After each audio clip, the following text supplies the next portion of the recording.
Welcome back, my beautiful friends. You're listening to A Moment of Zen right here on 710 WOR, the voice of New York. I'm your host, Xen Sams. Welcome back to my Digital World segment, brought to you by Tempus Network, a Burkhan World project. Now, welcoming back to our segment is our regular contributor, CEO of Tempus Network, Shahal Khan. And today he is joined by Amy Liu, an investing partner at Digital. Digital is Steve Cohen's Metaverse Fund. Previously, Amy was general counsel at USDC, which is the world's second largest stablecoin. She focuses on making investments at the intersection of entertainment and crypto, as well as infrastructure plays supporting the metaverse. Today, we are chatting about the rise of digital currencies in our current environment and the rules and regulations surrounding them. Now, the Super Bowl was America's most watched television event of the year. The sector with the most advertising was crypto. Now, the crypto ecosystem of digital money, such as Bitcoin and NFTs and digital wallets and trading platforms, have now caught old Joe's attention with the release of the White House's new executive order. It's with the aim of ensuring responsible development of digital assets. So, what is Biden's executive order of digital assets all about? Well, broadly speaking, the White House is seeking to strike the right balance from the positives of crypto, like financial efficiency, inclusion, American leadership in global finance, with basically its negatives: potential illicit financing, consumer and business abuse, and regulatory arbitrage. All bad things. Cryptocurrency and digital assets offer huge value to financial markets. Not only do they lay a foundation for innovation and technology that reinvigorates the traditional makeup of the financial services, they open the financial space for more affordable and accessible finance. And boom, that is something that the executive order acknowledges and encourages further exploration of. And here to chat some more are my experts at hand. Thank you for having us.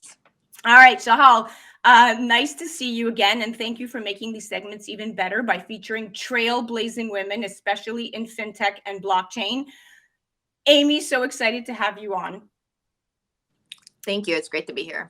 Okay, Shahal, speaking to the current headliner of the White House's executive orders regarding cryptocurrency, the order does not set out new regulation, but instead encourages the closing of regulatory gaps and encourages regulators to ensure sufficient oversight of the risks posed by digital assets. Now, there is no doubt that with this new exploration, we're going to see new regulations, or at the very least, the broadening of existing regulatory parameters for cryptocurrency. But from your point of view, why is it important to have transparent systems in place to truly have decentralized currencies?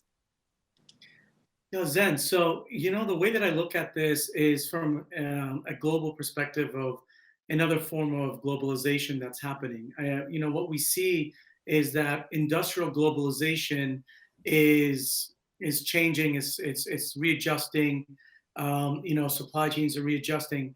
The same is going to happen for money flows, and it's going to happen for asset ownership. I think, in my view, what's going to happen over the next few decades is we're going to see regional economies created. Asia, Europe, Africa, North and South America are going to all become regional trading blocks. And within those trading blocks, there's going to be readjustment of economies and currencies. So in terms of digital currencies and digital assets, there is an opportunity for a reglobalization of asset values with digital shares that could be tradable through decentralized exchanges globally. So a new massive movement of wealth and of assets that are not tied to regional exchanges like the NYSE or the London Exchange or the Hang Seng, but actual assets that people are able to trade on a peer-to-peer basis, or corporations trade on a digital share basis. The same thing with economies that define what a currency is. And a currency, I think, is going to be more of the data value or data sovereignty of a person, and as well as their assets. And that could be then utilized as a method of compensation. And I think that's very exciting. It's going to create an entire new form of globalization and really create a real global economy like we've never seen before. And that's very exciting for us. Absolutely. I couldn't agree more. Amy, welcome. Beauty and Brains. I love it. Let's chat and piggyback off of what Shahal just said. Let's chat about what new regulations could mean for investors. The 1.2 trillion bipartisan infrastructure bill signed by Biden in November includes crypto tax reporting provisions that could make it easier for the IRS to track crypto activity among Americans. That's why experts say investors should keep records of any capital gains or losses on their crypto assets. Are we facing a crypto tax filing fiasco? And how does an investor lessen this potential IRS burden? That's a great question. I think many people, if not everyone in the entire industry, is struggling with right now. The fact is, there are no clear guidelines, right? Myself included, and all of my friends, and all of my co-investors, and everybody that's participating in the space would love to know those answers. The fact is that the space has gotten incredibly complicated. I mean, what taxes are accountable when you're filing, when you're farming, when you're doing DeFi farming, when you're taking a token, staking into another protocol, that spits out an LP token, then you take that, farm it somewhere else, you like take out a loan based on that, you stick it somewhere else. I mean, it's getting crazy. And as simple as, an NFT transaction, taking fiat, buying crypto, selling that crypto, Ethereum, for an NFT, then later on selling that NFT. Like, at what points are those taxable events, right? Recently, I wrote a Twitter thread on exactly that, trying to shed some light, and I was very surprised at how viral that thread went. People were very surprised that they had to pay taxes on just NFT basic transactions, right? And I think that education, going back to the presidential order, the executive order, and why it's so important, is that transparency and education is incredibly important in this space, for investors, right? So that we know which companies we should be investing in and whether or not they're compliant, and to be able to project out into the future, right? The regulatory environment and its transparency is incredibly important in that sense. For entrepreneurs, to know what sandbox they're operating in. Entrepreneurs, for the most part, want to be compliant. They want to build lasting companies that are abiding by laws. And right now, frankly, the laws that they have are from 1964, right? We're talking about the Howey test, or when they are directed to the laws, like to fit in, you're trying to fit a square peg into a round hole. So it just doesn't work.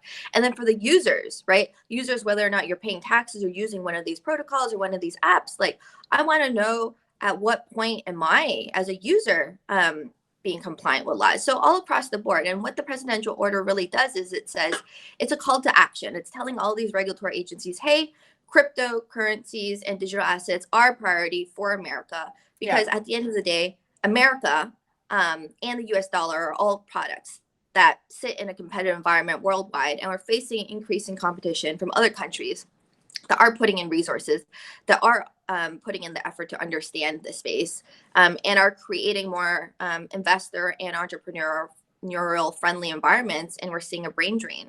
And so if the US doesn't do something about this, I mean, innovation is going to leave the country. It's very well said. I mean, I guess exchanges are going to have to issue some 1099 tax form with cost basis information to investors. I mean, but ultimately, I do believe regulation is a good thing for the industry. And to Shahal's point, it gives it gives people more confidence in crypto, but I think it's something that we have to take our time on, and we have to get it right. Shahal, let's chat. This is very interesting. Crypto ETF approval. Okay, this is right up your alley. There's already been a major breakthrough on this front, with the first Bitcoin ETF making its debut on the New York Stock Exchange last October. The development represents a new and more conventional way to invest in crypto. The Bitcoin ETF allows investors to buy in on cryptocurrency directly from traditional investment brokerages they may already have accounts with, like Fidelity and Vanguard. Okay, we see this in the equity market as well as in the bonds market. So I guess people might want it here. What do you say to this? Safe or unsafe? Well, it kind of ties in, funnily enough, to what Amy was just saying, and the question you asked to Amy, and then I'll answer what you just asked me. We need a capability, much like it was created in the 80s, for brokerages to be able to report capital gains and of their traders, their retail investors. and this 1099 you're talking about, I think that needs to be done across the board with crypto exchanges as they're regulated based on the KYC of the applicant and their residency. So that's answering the last question. I think that there needs to be that sort of a mechanism. In terms of the ETFs, I think they're designed to be what they always were. It's for investors that are retail investors that don't have the time, the capability to do a lot of research, and they're essentially placing their bets across the board in one vehicle that hedges their risk. And look, I think that we're still in the beginning innings of what digital currency can do. I'm not specifically going to focus on Bitcoin. I have my own opinions on Bitcoin. I think it's sort of a 1.0 kind of a currency, and there has to be other currencies that have to be created that could be tied to it as a form of trust, or others that will be formulated that have their own mode of trust, which is the most important thing. And if ETFs are being engineered that a pool is able to hedge the issues of research for retail investors and give them comfort and participation, why not? It allows regulation, it allows taxation and ease of use all to be combined into one. So I'm all for that. Couldn't agree more. And actually, this ties back into your broker dealer question. And I was going to ask Amy this, and then you can also pipe in. But crypto exchanges have been historically opaque, allowing their operators to generate profits without accountability before governments or their customers, right? And many exchanges have been accused of wash trading. Welcome back, my beautiful friends. You're listening to A Moment of Zen right here on 710 WOR, the voice of New York. We're continuing our conversation with Amy Liu from Digital and Shahal Khan, CEO of Tempus Network. Now, we're talking about these new tokens that may face regulation. And I had just asked Amy and Shahal a very important question. And I'll circle back to, although the SEC has directed most of its enforcement actions against ICOs, recent years have seen the introduction of new types of blockchain tokens, from decentralized lending to non-fungible tokens. Okay, that's a fact, guys. Many of these new projects appear to sidestep existing regulations, either by working without a central operator or because the tokens representing essentially something innocuous, like in-gaming objects or digital artworks. Amy and Shahal are answering the question of, can NFTs be subject to securities laws if they are purchased as an investment? Shahal? This is always the question, which is extremely a straight answer. If it's going to increase in value and you're going to get capital gains on it, it's an investment as a security. I mean, an NFT that just is a receipt for something that you bought, which has no incremental gain in value that you can resell, is just going to be that. It's just going to be a sort of a token of receipt. But simply put, if it's going to increase in value, it's a security, right? And everyone's going to have to realize that. The government realizes it. All governments realize that that's how they're being traded. Like, no one in the exchange format of where the NFTs are, to a degree at the moment, are promoting these NFTs on exchanges as pure ownership rights, right?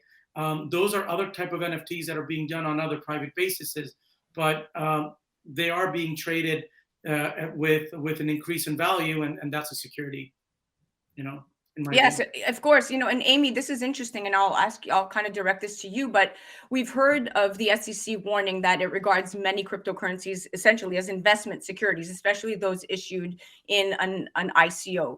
But security trades are strictly regulated, meaning that anyone who issued, sold, or even traded these tokens could be in violation of investment laws. And while technology and trends change quickly in the blockchain space, the securities laws do not. What must investors really be aware of to not get in trouble here? You have to do your own diligence, right? It's really, really important. And I see this mistake getting made over and over and over again, is that you can't look at the underlying asset and then put it into a bucket. It's not, this is a token, therefore it's a security. This is an NFT, therefore it's not a security. The underlying asset almost doesn't mean anything. The original case in 1946, the Howey test, which everything is based upon, was about oranges and orange groves. if you took an orange and asked anybody, they would say this is an asset. This has utility. You eat it, you enjoy it, you look at it, right? But at the end of the day, because the circumstances surrounding it, right? They sold it, a centralized party sold it and marketed as, hey, you guys give us money, we will farm these orange groves for you, we will return you a profit, right? And you depend on us to do that. Going through all 4 prongs of the Howey test, which is an investment of money was made, yes, in a common enterprise by the centralized provider with the expectation of profits. We will farm, we will give you back money, which are derived solely from the efforts of others by the centralized party. They were going to farm and do the watering, etc. And so that turned the orange groves into an investment contract. So now flip forward to current day, right? An NFT by itself says nothing to me. But then if you then take that NFT, then you start attaching all of these properties to it, it becomes a security. Similarly, if you go through these 4 prongs and then you take away those properties, right? You don't take money. You flip it to a DAO and you have many, many, many people contributing to the effort. You're not dependent on a centralized party. And you don't tell them that there's profits. There's no expectation of profits and go up and down. Purpose of buying this is not to make money. And then the last prong, efforts derive solely from others. If you are actively contributing to the value increase or whatnot, that's why you often see people like do staking. If me as the holder of this, I'm taking an action, that also reduces that prong. So there's levers within each of these 4 prongs for you to pull. And then depending on how that comes out, right, you have to satisfy all 4 prongs to be a security. And if you don't satisfy one of them, that takes you out of that realm. So this, by any means, I should have said this at the beginning, not legal advice, of course, but it's a very complicated analysis. And if you're a serious investor and you're investing in tokens, like, you should do your own diligence. Without a doubt. Wow, that was the encyclopedia explanation on the radio right here on 710 WR from Amy Liu. That was fantastic. Good answer. Now I'm going to pivot to stable coins because we have about 3 minutes left, and both you and Shahal could pick this up. I know Shahal tends to have his opinion here, but stable coins may face greater scrutiny. Another likely focus for regulators is essentially these stable coins, which are, for our audience, they're blockchain tokens whose value is pegged to the dollar or other fiat currency. Now, most stablecoins back their peg by keeping large reserves or cash, treasuries, or other low-risk assets. Now, do you guys feel, will stablecoins attract the attention of the SEC, since the commission considers crypto exchanges as these de facto securities brokers, which means the majority of stablecoins trades as also securities transactions? What do you say to this? Amy, do you want to go first or should I go? You go first, Shahal, and then Amy will end it. Okay. Well, I mean, look, we see what happened with Tether. We see what's happening with geopolitics, with this war, and different currencies dropping tremendously in value. At the end of the day, a stable coin really acts as a reserve currency. That's all it is. And by a trusted third party, where when you're going from asset to asset, you're not going to lose marginal value in what you sold your initial asset for. It's supposed to be a reserve currency, kind of replacing the dollar or the euro in this environment, right? So my personal opinion is, if you take it and you back it with another reserve currency that in today's market has geopolitical risk, like the US dollar, that's a problem, or the yuan, or whatever, right? Because you're reliant on governments right now that make their own decisions as what they want to do. So my view is it's got to be backed with tangible assets, and those could be precious metals. Those could be reserves of real estate assets that are stable. But once again, those could be risky because they can go up and down based on the market. And my personal thing is, how do we take a human's personal equity in his work and measure that and put it behind? But that's a little analysis that Tempus is all about, which I won't get into. But the underlying value has to be tangible, and it has to be not equated to reserve currencies that are currently supported by governments, in my way, to make a true stable currency. Exactly. And I'd love to hear Amy's perspective here, because what we're asking is, will stablecoins attract the attention of the SEC, taking into consideration, since we know that the commission considers crypto exchanges as these de facto securities brokers, which means, like I said earlier, that the majority of stablecoin trades are also securities transactions. Amy, what do you say to this? 3 points.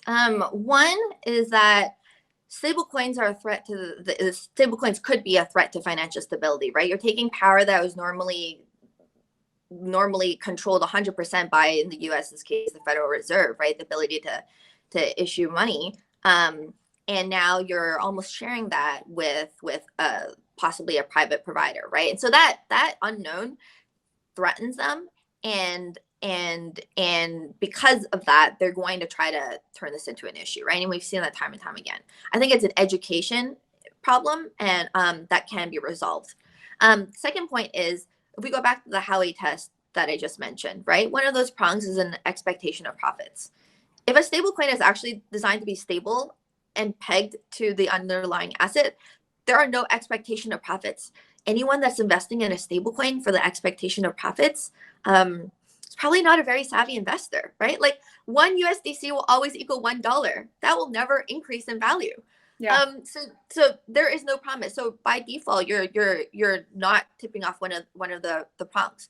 Now where issues can come up is, then this goes back to the education bit, is there might be perceived from an optical perspective issues whereby you see stablecoins being combined with like savings accounts, whereby it will throw off interest in association with that stablecoin, but it's not part of the underlying product itself, right? And so we've seen cases like this pop up in the past. I think my third point is, it's more important it's not so much that these exchanges are selling these stablecoins. Again, that's not part of the analysis, but it's more so, it's about, I think the government should focus on consumer protection, right? Going back to what Shahal mentioned, we saw the Tether case, and that whole issue came about was because Tether did not allegedly have the underlying reserves backing the currency. And so what could happen is a bank run.